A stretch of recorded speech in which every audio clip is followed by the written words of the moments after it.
Hello, thank you for joining us today. My name is Blake Stark. I am the Program General Manager for Standard 60 certification. Also joining us today will be Scott Randall, the Technical Operations Manager at NSF for Standard 60 certification. Today we'll be giving you an overview of NSF ANSI Standard 60. During the course today, we will give a history of the development of Standard 60, go over the technical requirements of Standard 60, as well as the Standard 60 certification program content.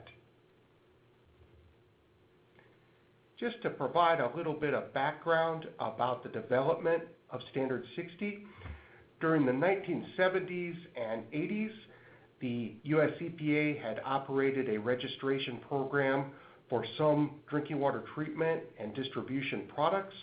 In 1984, the EPA issued a request for proposal for an organization to develop product standards and a certification program with products used in drinking water treatment. An NSF-led consortium, which included AWWA, the American Water Works Association, as well as AWRF, the American Water Works Association Research Foundation, ASDWA, which is the Association of State Drinking Water Administrators, COSHM, the Conference of State Health and Environmental Managers, all came together in a consortium to present a proposal to the US EPA, which was adopted, and work on Standard 60 began at that time. In 1988, the standard was completed, and certification began. Product certification began in 1989.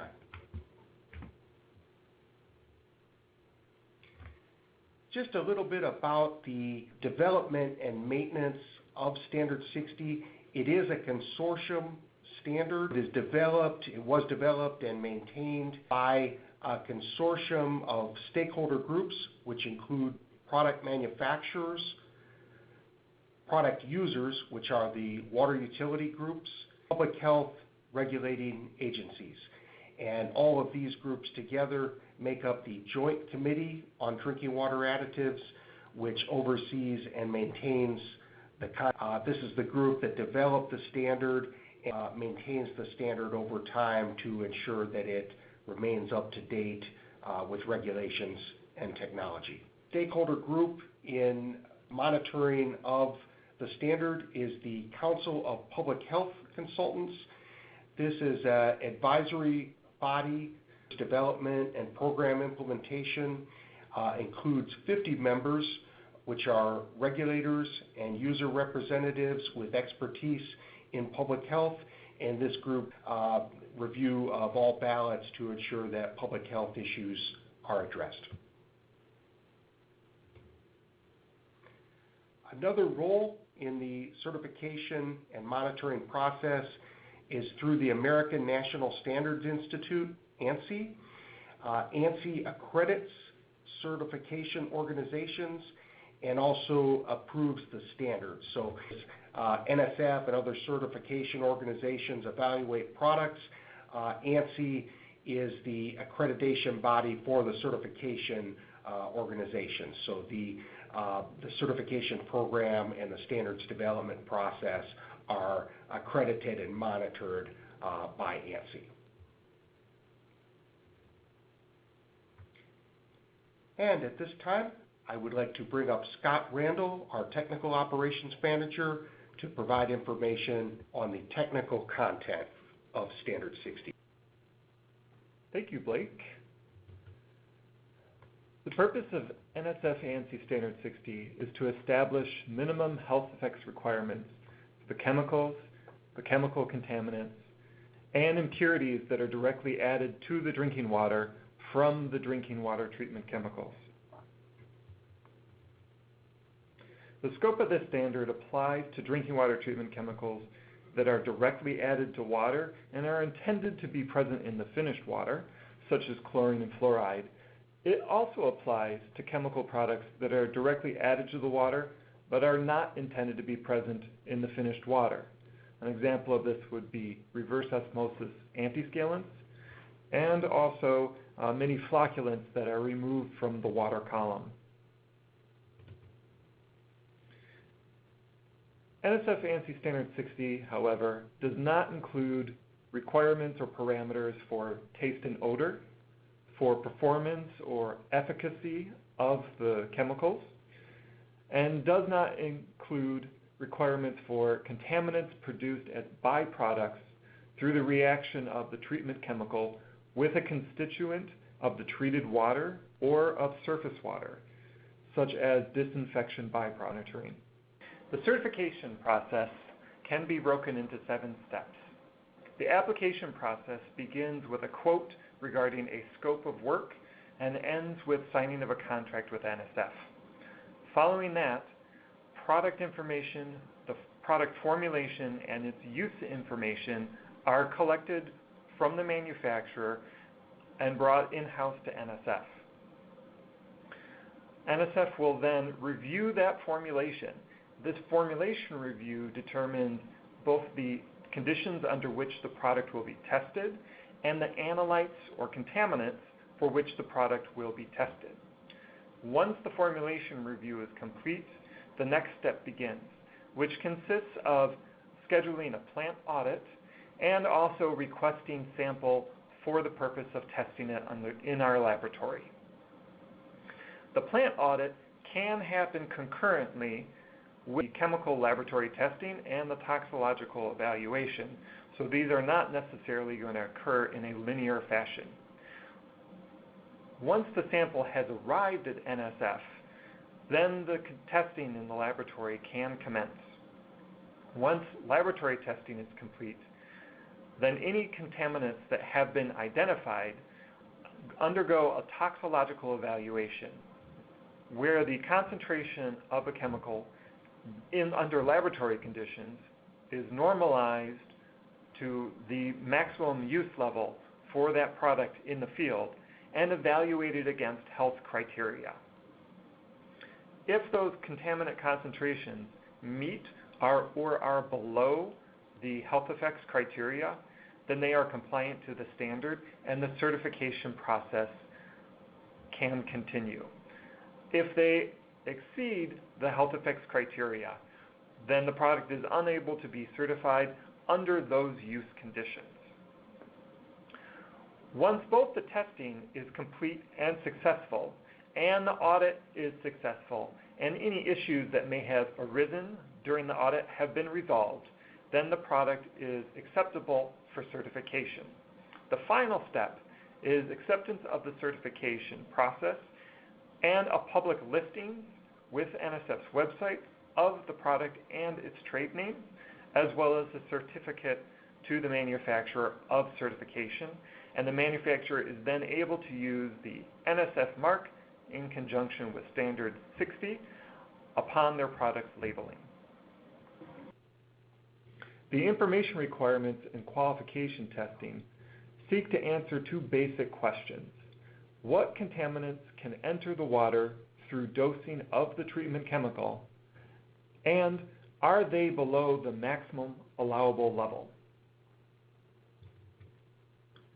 The information requirements include exact ingredients and suppliers of those ingredients to produce the treatment chemical, and a proposed maximum use level of the treatment chemical.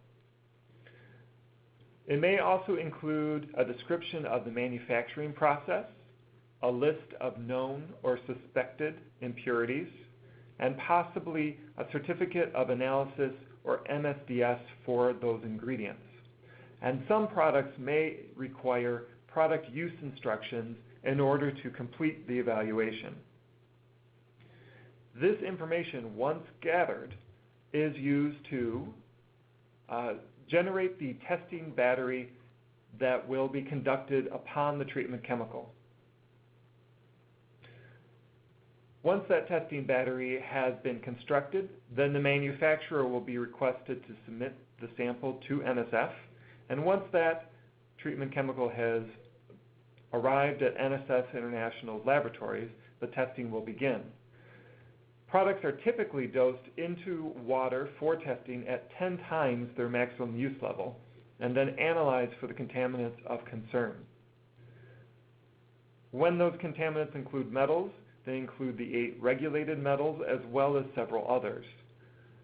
For products that are predominantly non-metal constituents, they are analyzed for formulation-specific analytes and usually will include scans for VOCs, residual monomers, and other formulation-specific components. Once the analysis is complete, the data must be normalized. Normalization is a term for that adjustment between laboratory conditions to the evaluation conditions. And the evaluation conditions are meant to simulate the at-the-tap exposure levels. It is this normalized level, not the laboratory concentration, that is compared against the pass-fail criteria that is in the standard. Criteria that is used is referred to as the single product allowable concentration, or the SPAC. SPACs are typically 1/10 of the total allowable concentration of the contaminant in drinking water, and that total allowable concentration is equivalent to an EPA MCL or a Health Canada MAC. This normalized concentration represents the level of the contaminant present in the finished water when the chemical is dosed at its maximum use level. This type of evaluation is appropriate when the chemical is intended to be used and present in the finished drinking water. Sometimes other normalization assumptions apply when the product is not intended to be in the finished drinking water. In such cases, the manufacturer's use instructions will modify the evaluation.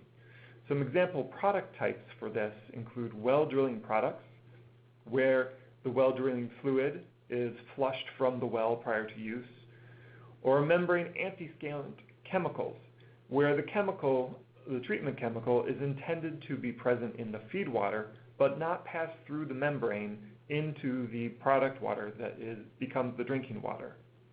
Another example includes offline applications, such as well or membrane cleaners, or even pipe cleaners, where the system is flushed prior to it returning to use. And now I will return control of this seminar to Blake Stark. Thank you. At this time, we would like to talk about the site auditing process for Standard 60 certification facilities.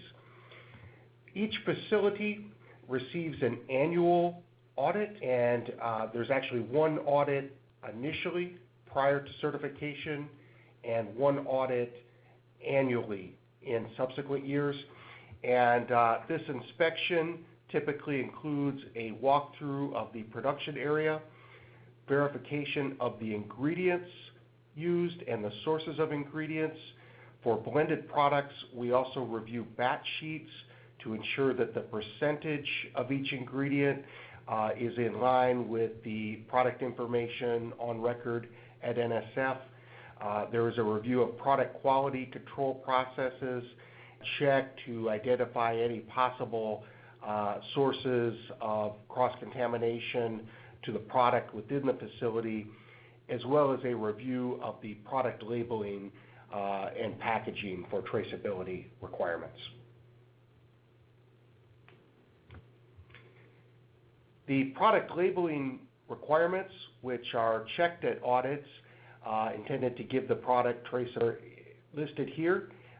There is the company name, which would be the name of the company that appears in the product listing, the production location designation, a net weight or volume designation, the product name itself, the product trade name, a lot number, could be an exact production date or a sequential date, or such as a Julian date or a sequential batch number date.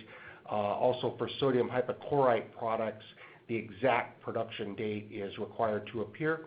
The NSF mark and maximum use level for the product once the product is certified.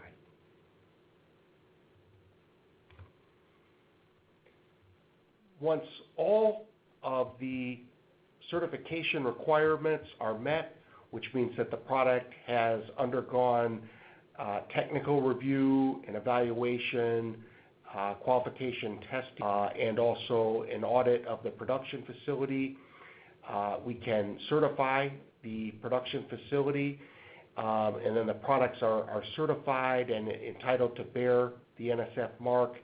The certified products appear in the official listings on the NSF website, and any restrictions set forth with that certification appear on the NSF website, and the listings are continuously on the website so that they remain continuously up to date. And at that point, we go into a compliance monitoring mode. The chemicals that are certified to Standard 60 are audited and tested on an annual basis in order to ensure continued compliance to the standard. Some common contaminants that are detected in analysis and are items that may from time to time exceed the requirements, the maximum allowed requirements within the standard. Some examples given here are bromate and chlorate in sodium hypochlorite bleach solution. Some of the regulated metals, heavy metals in inorganic chemicals, including lead, copper, chromium, selenium, and thallium. In your organic polymers, which are used in the coagulation process, there are occasional detections of residual monomers and reaction byproducts in excess of the pass-fail limits.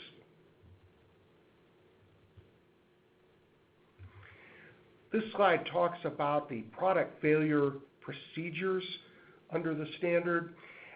If certified products fail monitoring tests, production may be placed on. NSF is required to retest. If a specified public health concern, the product may be recalled and a public notice may be given depending on the severity of the failure. In some cases, compliance may be achieved by the reduction of the affected product's maximum use level. So by reducing the product's maximum use level, that lowers the dose of the product, the normalization process, and if the product's maximum use level is reduced, that would be changed in the public listings and also on the labeling that accompanies the product. One of the other items that we check on the site audits, both the initial site audits prior to the certification and the annual monitoring audits, is the tamper-evident packaging requirements for chemicals. This is a more recently developed section of the standard. So here we are looking at not so much analytical properties of the chemicals, but looking at their packaging, and the standard tamper evidence doesn't require tamper-proof packaging, but that there be one or more indicators, if breached or missing, can be expected to provide visible evidence of product tampering. And these include specific requirements for packaged products as well as bulk shipments. Packaged products are required to have a tamper evidence on all openings. In the case of bulk these are required to have tamper evident seals on entry or exit ports for the chemicals. The bulk vessels are required to have a continuous custody whereby a member of the certified company or other party that is under contract with the certified company needs to remain in continuous chain of custody with the bulk delivery vessel. or there would need to be an alternate method of protection authorized by NSF the product. So there needs to be some way of ensuring if the packaging were tampered with, and that this is to protect the product going to water utilities prior to its injection into treatment of public water supplies. One of the other items that we check on packaging during the initial and annual site audits are the containers used in terms of their cleanliness prior to being filled with certified chemicals. Containers need to be properly sealed to prevent contamination during shipping and storage. Any reused or recycled containers are also checked to meet additional criteria. This could be a container such as a reconditioned drum or a bulk container such as a common carrier or tank truck, which returns for refilling with a certified chemical. All containers that are reused need to be dedicated to one chemical category and under continuous control of the company which ships product using that container, or the container needs to be washed prior to loading chemicals that are used for potable water treatment, and there would need to be evidence of washout, such as a washout ticket that can be viewed and monitored during the site audit of the facility. One of the other certification requirements that we'd like to talk about today is how the certification process works for chemicals that are repackaged or transferred between containers subsequent to delivery from the original certified manufactured facility. So under this program, we do certify original manufactured chemical manufacturing facilities. Many chemicals are also repackaged or transferred between containers subsequent to delivery. Anytime the chemical is repackaged or otherwise handled after original filling of the container from the original certified manufacturing facility, that would void the original certification of the product. Therefore, the repackaging or transfer facility would need to have a separate certification from the original manufactured facility. And when we set up certifications of repackaged facilities, the requirements are that the facility must be audited by NSF.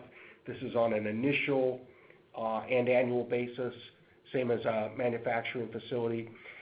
During these audits, we verify that the products handled at the repackaging or distribution facility are not contaminated or otherwise modified, that any water used for dilution in the distribution process does not add contaminants.